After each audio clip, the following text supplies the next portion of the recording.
Chapter 33, Monday, November 22nd. Millionaires for the month. Felix,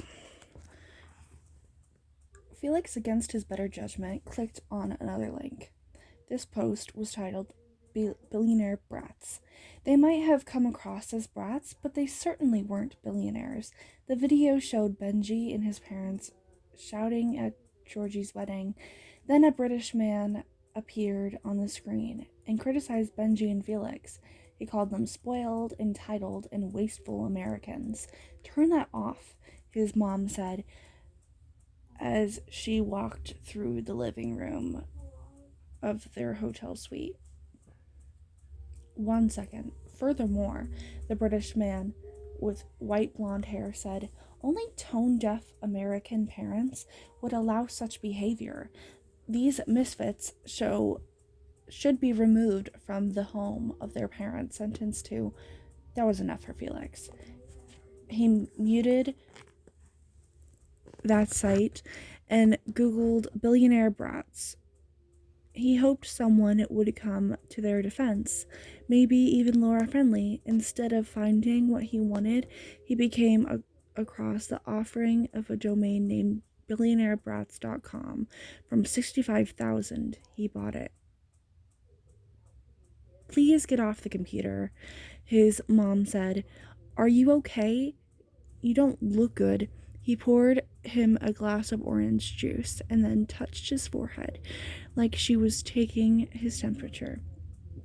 "I'm fine. How is Georgie?"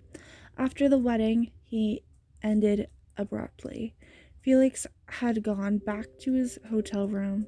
His mom hadn't returned until almost 10 p.m., and she'd said she was tired and they'd talk in the morning.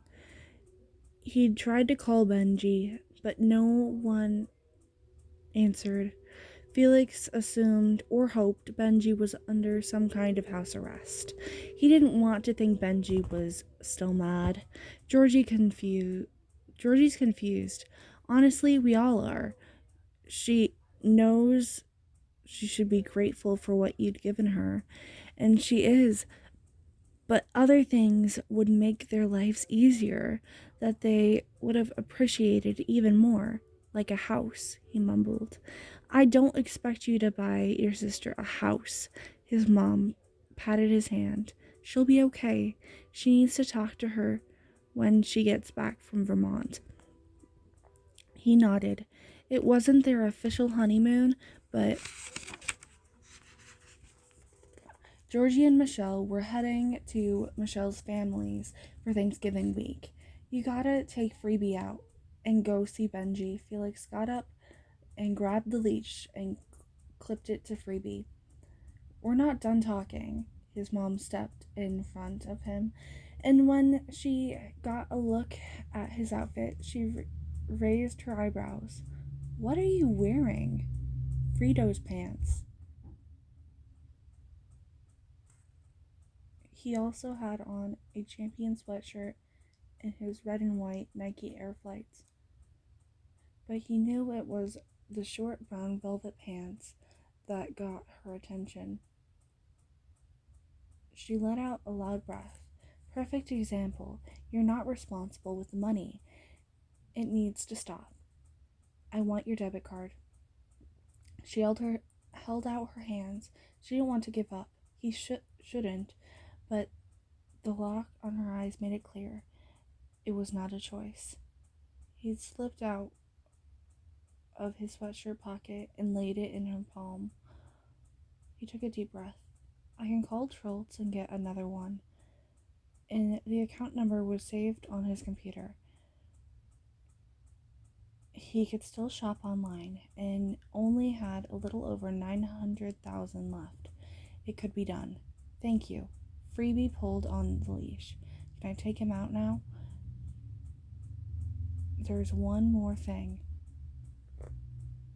Like she was trying to warm him up. She rubbed his arm like she was trying to warm him up.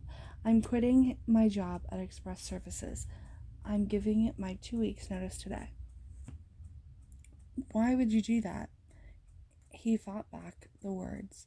He knew why she'd do that. Her son was a spoiled billionaire brat who'd spent $1 million on a concert that lasted 20 minutes. I thought about this a lot last night, she continued. I can't work both jobs with my classes starting soon. I tried to ask my boss to cut back my hours at my welfare work only weekends, but she said no. If I want to get my degree, this is the only way it's going to happen. Mom, you can't quit. We can't afford it. With 2 jobs, things were already tight at the end of each month. They could only buy essentials from the grocery store like milk, bread, and canned soup. Sometimes even the laundry money ran out. What would they do without half her income? Don't worry about our finances. That's my job, okay? She tilted her head and nodded, obviously wanting him to agree with her, but he couldn't. I'm worried, he mumbled. Felix, you may be a billionaire, but I'm the adult. You're not acting like an adult. He hated himself for saying that, but how else would he get through to her? Half of the time we go to the store, you can't afford potato chips, and now you're quitting your job? That's stupid. Watch it. She held a finger in warning. If you want potato chips, you can buy potato chips with your money. Please don't act like you're starving and homeless. If you quit your job, I might be. And if we don't win this challenge, I 100% will be. Enough, Felix, she yelled, and he flinched. She pressed her fingertips on her eyes and shook her head. His mom never raised her voice. Neither of them knew how to react, and they stood silently for what seemed like 10 minutes. Finish getting ready for school, she finally said. Okay. She pulled Freebie toward the door. I'm sorry, Mom, but please don't quit your job. I will always do what's best for us, Felix. I hope you know that.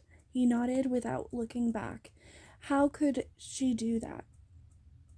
How could she do what was best when she didn't know what was really happening? Freebie and Felix rode the elevator down to the first floor. The dog sat patiently until the door slid open. Then he dragged Felix across the lobby and outside his favorite small patch of grass near the Grand Regency sign. As Freebie sniffed for a perfect spot, Felix heard someone call his name. Felix, how much money have you spent? A man was recording Felix and Freebie on a cell phone. I don't know. Have you invested any of the money? Have you given any to charity? Are you wasting it all? The man hurled question after question.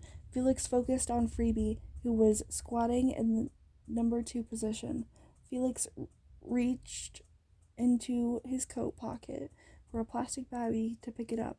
Ugh, he'd forgotten a poop bag. Come on, Freebie. Felix tugged on the leash.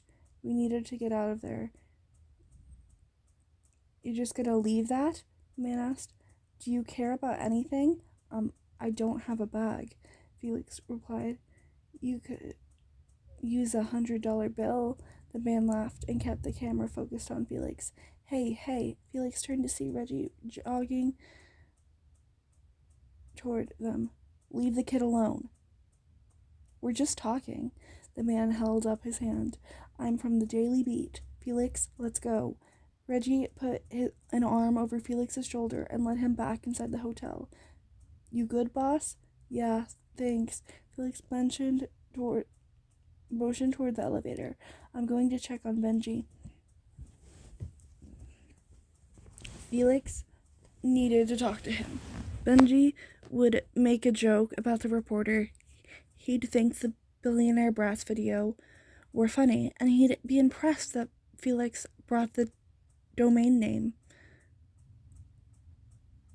He'd suggest to hire a plane and have a barbecue in North Carolina for dinner. He'd promise that they'd still win the penny doubled challenge, and that Felix's mom's decision to quit was no biggie. We've got over a week and less than $1 million left. Relax, buddy. Felix stepped off the elevator on the 15th floor, knowing Benji would make him feel better. If they could just talk for 2 minutes. But when Felix knocked, no one answered.